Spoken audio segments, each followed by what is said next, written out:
Halo teman-teman. Kenal seseorang atau punya teman yang kebetulan pengguna nafsa? Pernah tahu nggak kenapa mereka tahu dan menggunakan nafsa? Atau pernah nggak bayangin apa jadinya kalau yang pakai nafsa itu kita sendiri?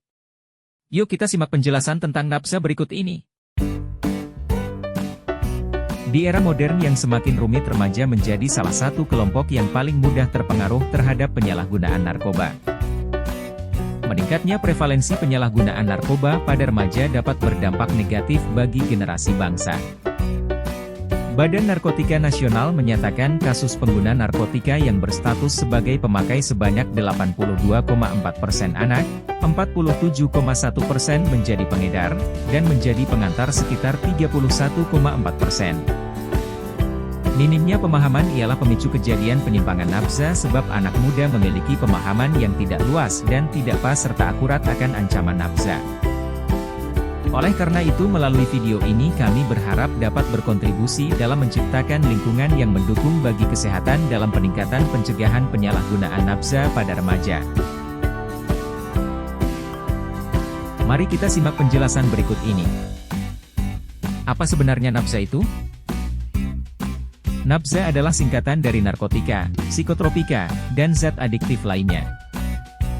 Zat yang mempengaruhi struktur atau fungsi beberapa bagian tubuh yang mengkonsumsinya merupakan definisi dari nafsa. Sedangkan penyalahgunaan nafsa adalah tindakan mengonsumsi nafsa atau obat-obatan tertentu secara tidak wajar, berlebihan, atau di luar penggunaan yang direkomendasikan secara medis.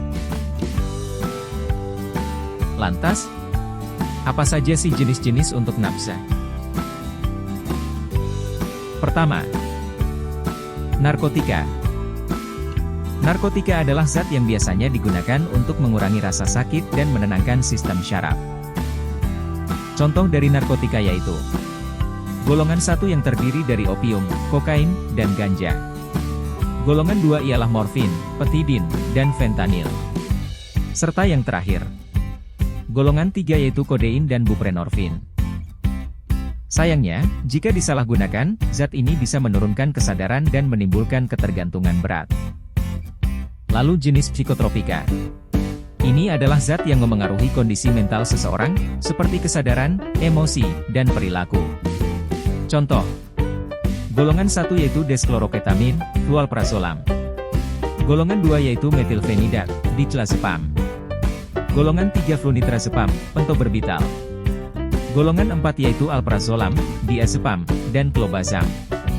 Jenis ini sering digunakan secara ilegal untuk efek stimulan atau halusinogen. Terakhir adalah zat adiktif lainnya. Zat ini sering ditemukan dalam kehidupan sehari-hari sebagai contoh rokok dan alkohol. Meski tampaknya biasa saja, efek dari zat ini bisa menimbulkan ketergantungan dan berakibat dalam kesehatan nantinya. Apa saja sih dampak dari penyalahgunaan nafsa?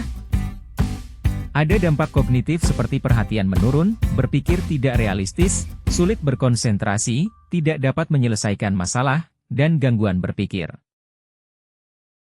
Selanjutnya dampak fisik seperti mudah lelah, mudah sakit, keluhan berulang, tremor, merasa sakit berlebihan, gangguan pola tidur, gangguan pola makan, dan penurunan kemampuan perawatan diri.